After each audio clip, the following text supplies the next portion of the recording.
जय मां गुरुवर गुरुवर जय मां गुरुवर गुरुवर। माता स्वरूपं माता स्वरूपं देवी स्वरूपं देवी स्वरूपं प्रकृति स्वरूपं प्रकृति स्वरूपं प्रणम्यं प्रणम्यं प्रणम्यं प्रणम्यं। बोल माता आदि शक्ति जगजनी जगदम्बा माते की। नवरात्र के पवित्र दिनों में इस योग ध्यान साधना शिविर के द्वितीय दिन यहाँ उपस्थित अपने समस्त चेतनांशों, शिष्यों, माँ के भक्तों, श्रद्धालुओं एवं इस व्यवस्था में लगे हुए समस्त कार्यकर्ताओं को अपने हृदय में धारण करता हुआ माता आदि शक्ति जगजनी जगदम्बा का पूर्ण आशीर्वाद प्राप्त करता हुआ अपना पूर्ण आशीर्वाद आप समस्त लोगों को समर्पित करता हूँ।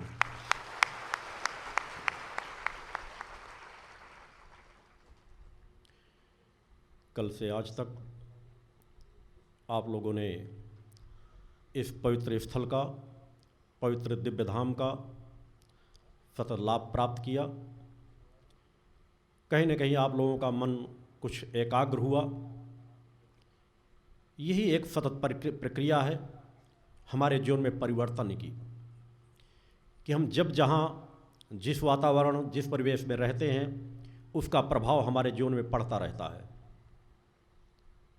अनेकों शक्ति साधक, अनेकों भक्त जब एक भावना, एक प्रवाह, एक लक्ष्य लेकर के किसी एक स्थान पर एकत्रित होते हैं तो उनकी सामूहिक ऊर्जा एक दूसरे को प्रभावित करती है।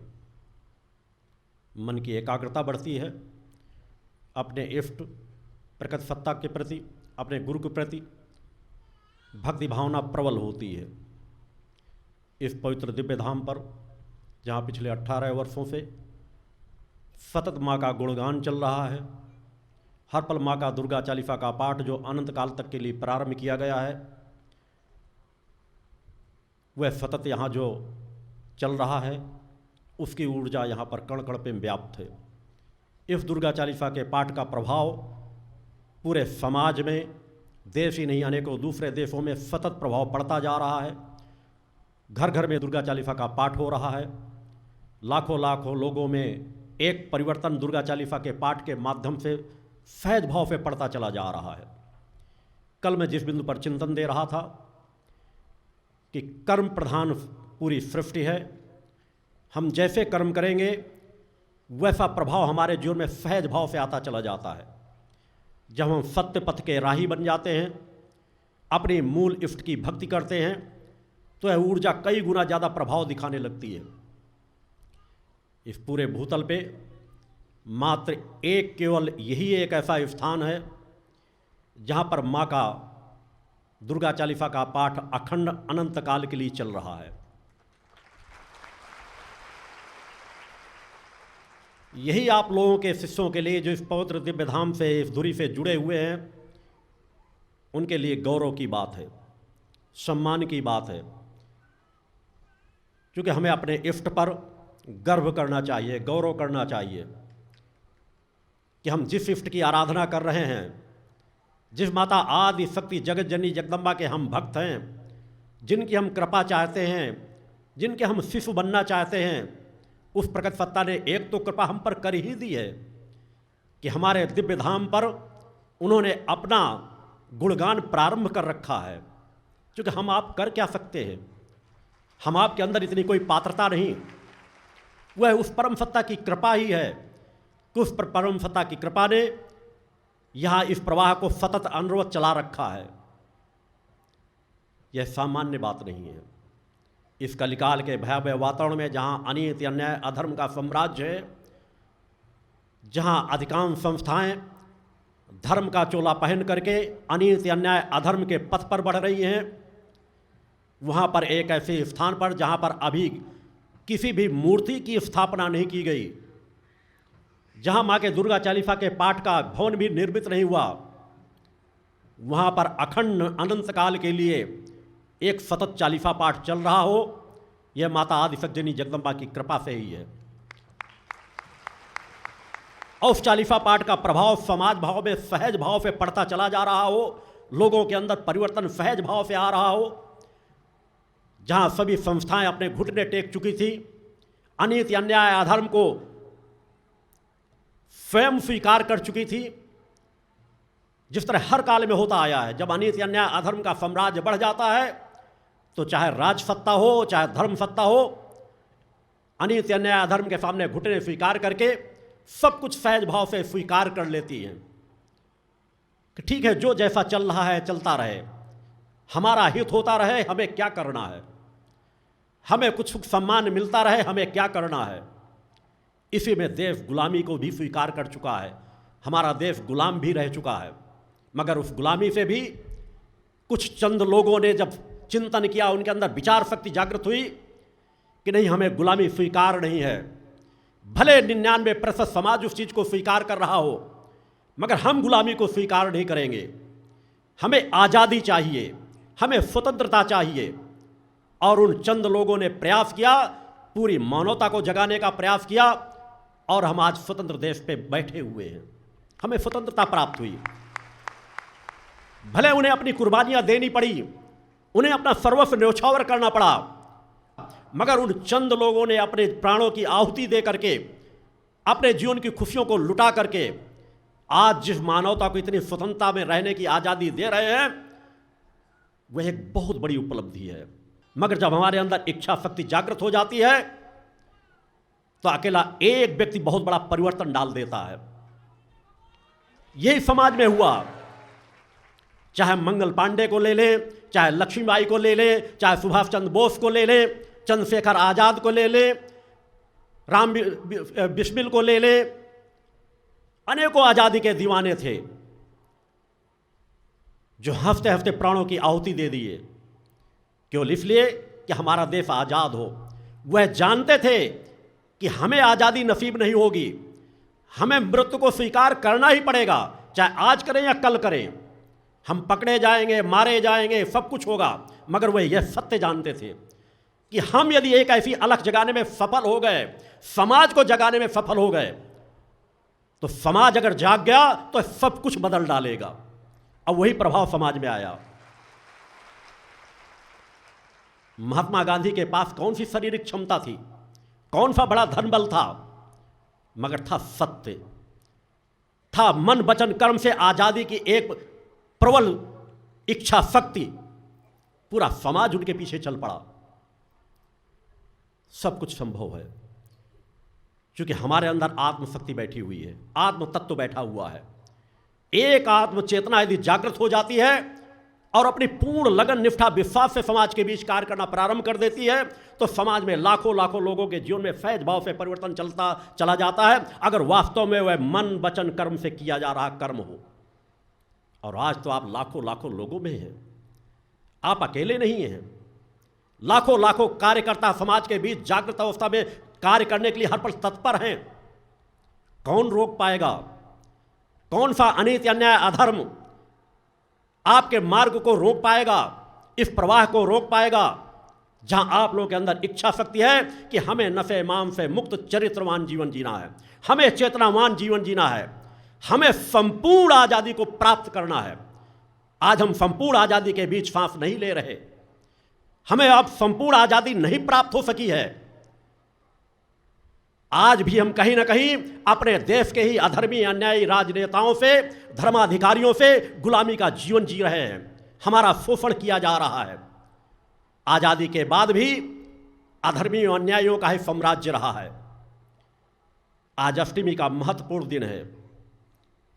इस विषय में चिंतन देना मेरा कर्तव्य है, क्योंकि हम धर्म, राष्ट्र और मानवता की सेवा के लिए कार्य कर रहे हैं।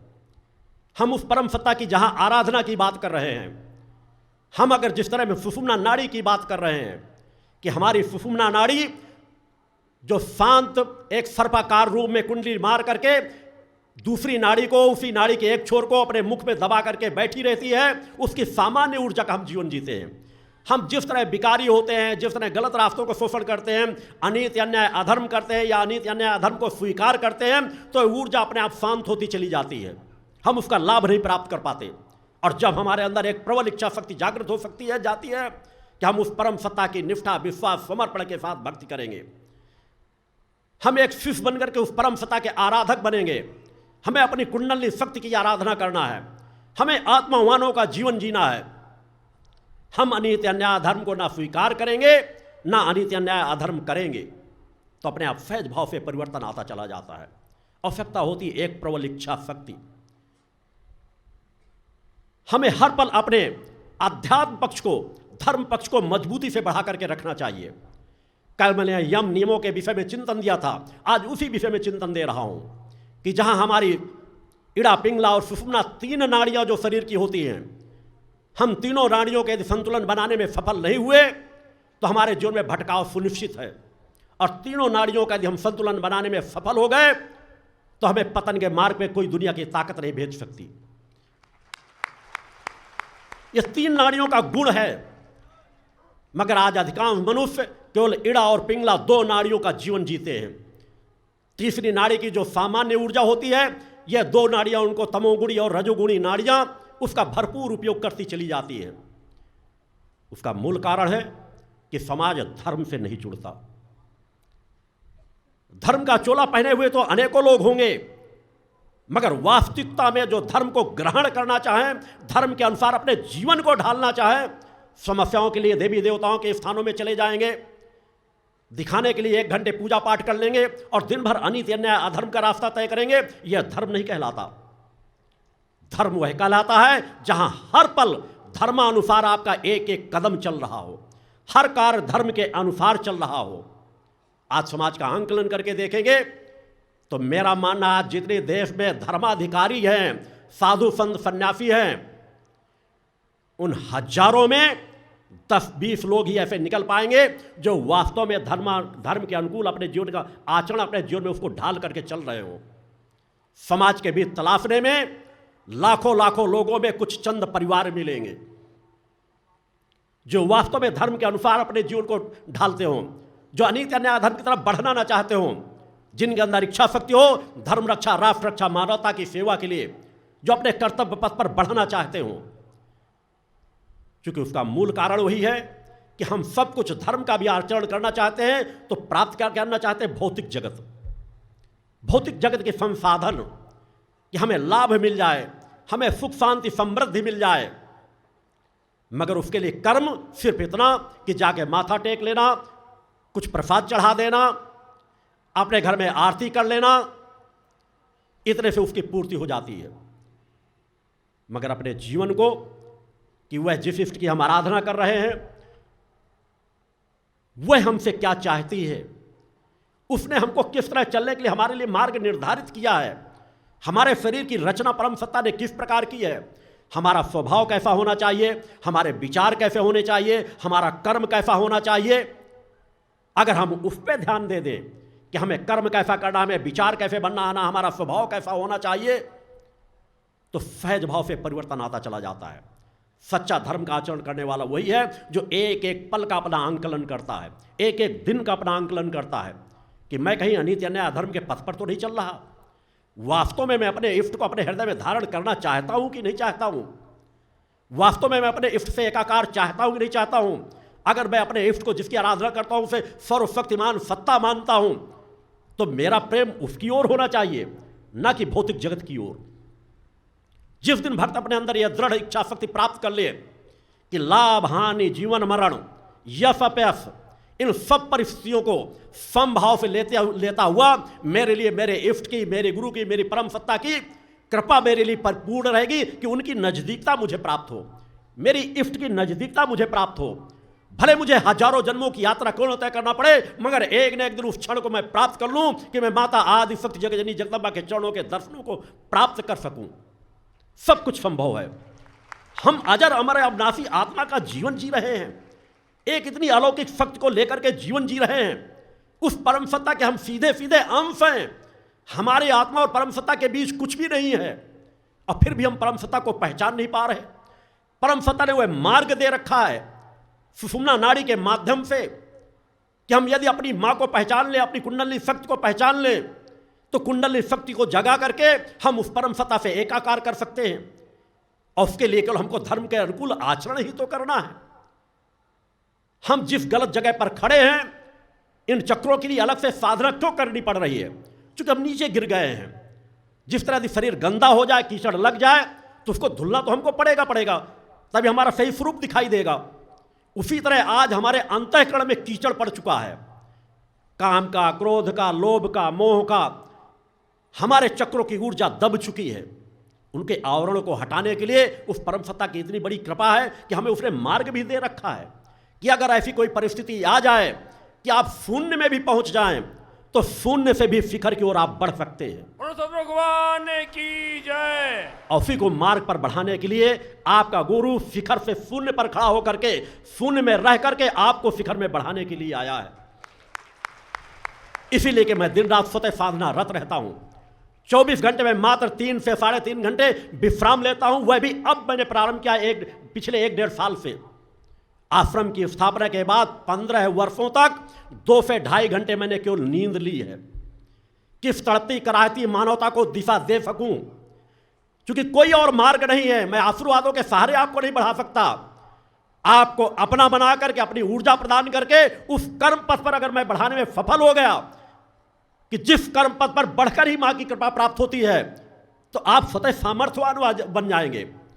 फिर आपको कोई भटका नहीं पाएगा। और अगर आशीर्वादों के सहारे मैंने आपको सामर्थ्य दे दी, तो आपके पास कोई सामर्थ्य होगी ही नहीं, केवल फल और फल होगा। और आपकी चेतना उसी तरह दबी रहेगी। नवीन जीवन प्राप्त करेंगे, उससे नीचे जाएंगे।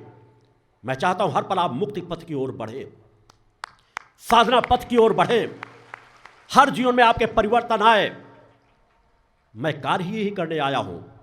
मैंने अपने जीवन की एक एक पल की साधना मानवता के कल्याण के लिए समर्पित की है। ना मुझे कुछ सुख चाहिए, ना वैभव चाहिए, ना ऐसो आराम चाहिए। इस शरीर को जितना मेरे लिए आराम आवश्यक है, उसको भी 10 गुना नीचे गिरा करके मैं उस आराम को लेता हूं। मेरे बच्चे बराबर, बच्चियां पूजा संध्या ज्योति बराबर कहती रहती, गुरु जी आप थोड़ी देर तो आराम कर लीजिए। कई बार जबरन लोगों का कोई कार्य कर रहा होता है, उसको करके गुरु जी आप आधे घंटे तो रेस्ट कर लीजिए। मगर मैं जानता हूं कि मेरा एक एक क्षण कितना महत्वपूर्ण है। मैं रेस्ट करने, आराम करने आया ही नहीं हूं। इस शरीर की स्थिति को भी मैं जानता हूं। शरीर को तपाने गलाने आया हूं कि मानवता के लिए अगर मेरा रोम रोम भी गल जाए, मुझे कोढ़ियों का जीवन जीना पड़े, अपाहिजों का जीवन जीना पड़े, अपंगों का जीवन जीना पड़े, तो मेरा पूरा शरीर इस चीज के लिए संकल्पित है। क्योंकि मैं सत्य को जानता हूं कि मैं अजर अमर अविनाशी सत्ता हूं। परम सत्ता ने मुझे भी एक सौभाग्य दिया है। परम सत्ता ने मुझे भी एक मौका दिया है इस शरीर के रूप में कि इस शरीर के रहते रहते मैं समाज को जगा सकूं, हजारों हजारों लाखों लाखों लोगों में अपनी चेतना को प्रवेश करा सकूं, एक ऐसी अलख जगा सकूं, ऐसी एक ज्योति जला सकूं जिसे कलिकाल का भयावह वातावरण बुझा न सके और वह ज्योति का प्रवाह सतत जलता चला जाए। आवश्यकता है आपके अंदर की इच्छा शक्ति की। आपका गुरु भी आपके समक्ष बैठा है, आप लोगों से कम आहार लेता है, अधिक से अधिक श्रम करता है। जब जरूरत पड़ जाती है 7-7, 8-8 घंटे में खड़े होकर मजदूरों के बीच भी कार्य कराता हूं, अपने साधना में बैठता हूं, ध्यान में भी बैठता हूं, उसी तरह प्रक्रियाओं में। अब मात्र 2 से 2.5 घंटे की नींद लेता हूं। निश्चित है कठिन है, 10-15 दिन तो कोई भी कर सकता है, मगर 15-15, 20-20 वर्षों जब एक प्रक्रिया चलती है तो शरीर में उसका नुकसान भी होता है। मैं शरीर की क्षतियों को भी बराबर सहता हूं। मेरे साथ रहने वाले मुझे जानते हैं कि आपकी कल्पना के अंतर्गत भी नहीं होगा। मैं आज चैतन्य बैठा हूं, कार्य करता हूं। इसी शरीर में मुझे 3 बार लकवे का प्रभाव पड़ चुका है। जब मैं शरीर पर आराम दूंगा नहीं, अधिक से जागूंगा, ध्यान कराऊं, अपने ध्यान में भी मुझे अपनी तृप्ति के लिए बैठने का सौभाग्य नहीं प्राप्त होगा, तो निश्चित है शरीर पर गलत प्रभाव पड़ता है। 2 बार की वो रिकॉर्डिंगें रखी होंगी आज से 5-7 साल पहले की, जब लगातार यहाँ के वातावरण में जहाँ 10x10 की जगह बराबर नहीं थी, सुबह से शाम तक व्यस्त रहना पड़ता था। सालों की रिकॉर्डिंग होगी। मेरे एक अंग का प्रभाव, मेरी आंख 75% कमजोर हो चुकी थी। आंख की रिकॉर्डिंग आप देख सकते हैं, वो सिकुड़न उसी तरह पड़ी हुई होगी। आज से 1.5 महीने पहले, 1 महीने पहले पुनः लकवे का भीषण प्रभाव पड़ा। मेरा पूरा एक अंग बेकार हो गया था। गिरते गिरते बचा, अचानक अटैक पड़ा, मगर मैंने अपने आप को संभाला। जहां अपनी योग शक्ति मां की कृपा होती है, अगर हम आत्मावानों का जीवन जीते हैं, यही मैं जिसलिए आपको योग के क्षेत्र में बढ़ा रहा हूं, आपको उस चीज के प्रमाण की समाज में अगर प्रमाण न पड़े तो मैं विज्ञान को चुनौती देता हूं, वो आए मेरे शरीर का अनुसंधान करके देखे। मैं अपने एक पैर के अंग पर खड़ा नहीं हो पा रहा था, 15 मिनट तक मुझे बिस्तर पर तड़पना पड़ा। मेरे घर के बच्चे मेरे साथ थे, उस समय देख रहे थे।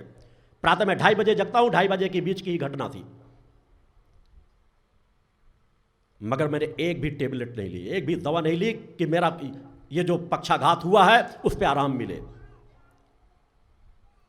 जब केवल भीषण दर्द था तो केवल मैंने दर्द की दवा ली, एक टेबलेट ली। जब बहुत दर्द हो रहा था, मुझे सुबह प्रातः स्नान करके बैठ, मैं अपने जब तक मेरे शरीर में जरा सी भी चेतना रहती है कि मेरा शरीर बिल्कुल बेकार ना हो जाएगा, मैं अपने ध्यान क्रम पूजा पाठ को नहीं छोड़ता हूं।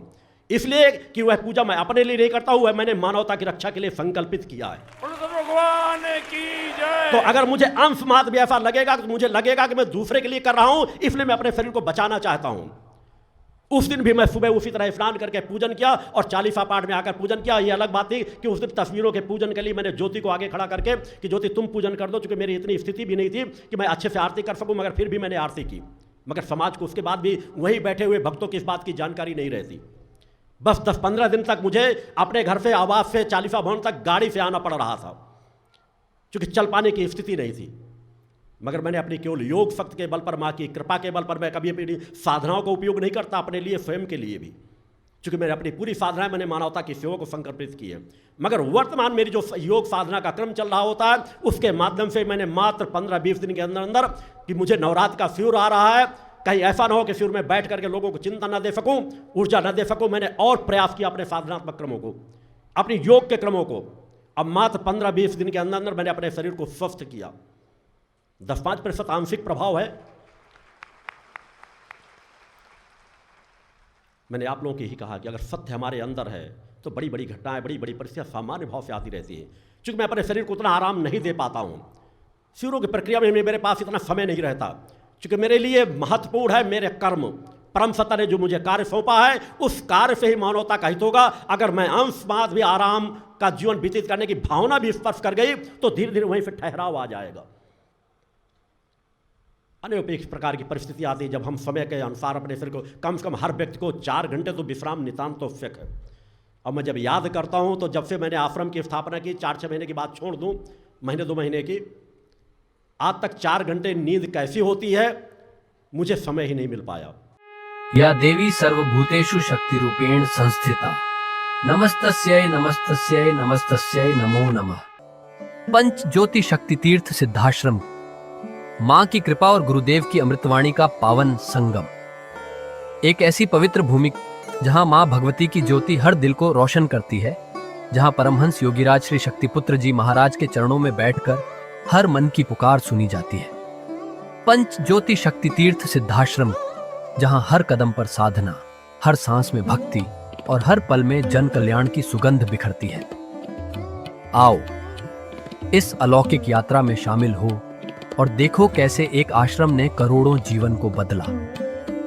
युगवंदनीय धर्म सम्राट, युग चेतना पुरुष सद्गुरुदेव परमहंस योगीराज श्री शक्तिपुत्र जी महाराज के पावन चरणों में कोटि कोटि नमन, वंदन और प्रणाम।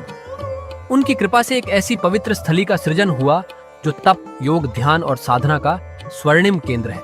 यह है मध्य प्रदेश के शहडोल जिले की ब्योहारी तहसील में बसा पंच ज्योति शक्ति तीर्थ सिद्धाश्रम, जिसकी नींव परम पूज्य गुरुवर्श्री ने 23 जनवरी 1997 को रखी। तब से यहाँ मां भगवती की अखंड ज्योति जल रही है और 15 अप्रैल 1997 से श्री दुर्गा चालीसा का अखंड पाठ अनंत काल तक जन जन के कल्याण के लिए गूंज रहा है। हर सुबह और हर शाम जब सूरज की किरणें और चांद की चांदनी सिद्धाश्रम को चूमती है, तब परम पूज्य गुरुदेव जी माता भगवती आदिशक्ति जगत जननी दुर्गा जी सहित सभी देवी देवताओं और सहायक शक्तियों की आरती करते हैं। इस पावन बेला में भक्तों के हृदय मां की भक्ति में डूब जाते हैं। मूल ध्वज साधना मंदिर में भी रोज सुबह शाम होने वाली आरती में भक्तों का समूह उमड़ता है। यहाँ हर मन की पीड़ा मिटती है, हर शरीर को शांति मिलती है और हर आत्मा को सुख, शांति व समृद्धि का आशीर्वाद प्राप्त होता है। परम पूज्य गुरुदेव की कृपा ऐसी कि वे रोज सुबह और शाम भक्तों से निःशुल्क मिलते हैं। मां के भक्त और गुरुदेव के शिष्य अपने मन की बात उनके चरणों में रखते हैं और बदले में समाधान व आशीर्वाद पाते हैं। अब तक 1 करोड़ से ज्यादा भक्त गुरुदेव से मिलकर उनके मार्गदर्शन से जीवन की राह पा चुके हैं। गुरुदेव की वाणी ऐसी कि सुनते ही मन में संकल्प जागता है। उनके आशीर्वाद से करोड़ों लोग नशे और मांसाहार से मुक्त होकर चरित्रवान और चेतनावान जीवन जी रहे हैं। हर दिन सैकड़ों लोग नशा छोड़ने की प्रेरणा लेने सिद्धाश्रम धाम पहुंचते हैं। पूज्य गुरुदेव के 20 लाख से अधिक दीक्षा प्राप्त शिष्य आज के अधर्म और अन्याय के दौर में भी मां की ज्योति से अपने घरों को आलोकित करते हैं। वे साधनात्मक जीवन जीते हुए आत्म कल्याण और जन कल्याण के पथ पर चल रहे हैं। क्या यह चमत्कार नहीं? सिद्धाश्रम धाम में पिछले 28 वर्षों से मां अन्नपूर्णा भंडारा चल रहा है, जहां सुबह शाम हजारों भक्तों को स्वादिष्ट और पवित्र भोजन मिलता है।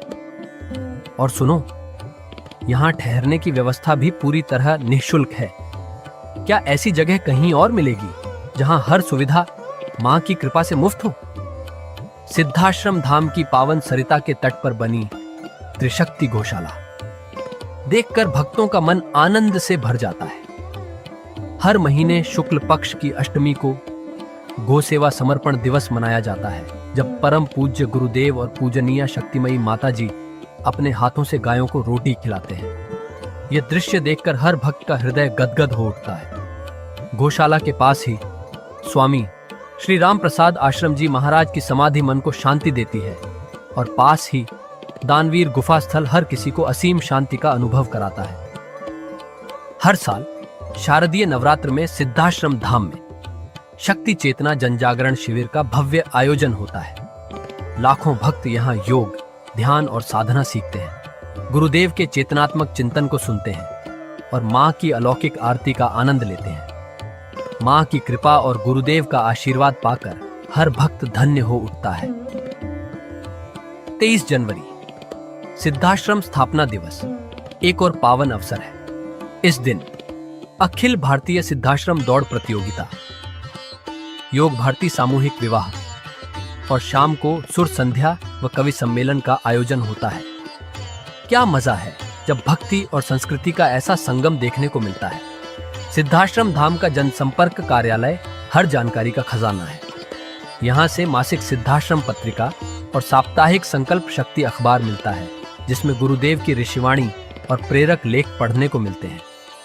और हाँ, यहाँ माँ के प्रसाद के रूप में शक्ति जल भी निःशुल्क मिलता है। इस शक्ति जल ने करोड़ों लोगों को नशे और बीमारियों से मुक्त कर चेतनात्मक ऊर्जा दी है। क्या यह माँ की कृपा नहीं? जन कल्याण का एक और अनुपम उदाहरण है निःशुल्क वस्त्र सहायता केंद्र, जहां लाखों जरूरतमंदों को कपड़े दिए गए हैं। यह सिलसिला आज भी अनवरत चल रहा है। सिद्धाश्रम धाम में पौधारोपण का भी बड़ा काम होता है। परम पूज्य गुरुदेव जी महाराज एवं पूजनीय शक्तिमयी माता जी स्वयं समय समय पर पौधारोपण करके पर्यावरण को बढ़ावा देते हैं। सिद्धाश्रम धाम में अनेक प्रकार के फल, फूल और औषधियों के हजारों पेड़ों की हरियाली देखकर मन प्रसन्न हो जाता है। सिद्धाश्रम धाम में विभिन्न प्रकार की हरी सब्जियां उगाई जाती हैं, जो निःशुल्क चल रहे मां अन्नपूर्णा भंडारे में प्रयोग की जाती है। परम पूज्य गुरुदेव जी ने मानवता, धर्म रक्षा और राष्ट्र रक्षा के लिए 3 धाराएं बनाई हैं। भगवती मानव कल्याण संगठन, पंचज्योति शक्ति तीर्थ सिद्धाश्रम और भारतीय शक्ति चेतना पार्टी 15 मार्च 1995 को बने। भगवती मानव कल्याण संगठन के 1 लाख से ज्यादा कार्यकर्ता नशा मुक्त, चरित्रवान और परोपकारी समाज बनाने में जुटे हैं। संगठन का नशा विरोधी आंदोलन इतना प्रभावी है कि पिछले कुछ सालों में 2000 से ज्यादा अवैध शराब माफियाओं पर कार्रवाई हुई। संगठन के समर्पित और कर्मठ कार्यकर्ता दिन रात इस मिशन में लगे हैं। Siddhashram Ayurveda and food products के जरिए शुद्ध दवाएं और खाद्य पदार्थ बनाए जाते हैं। इन्हें लेने या व्यापार के लिए एजेंसी पाने के इच्छुक लोग संपर्क कर सकते हैं।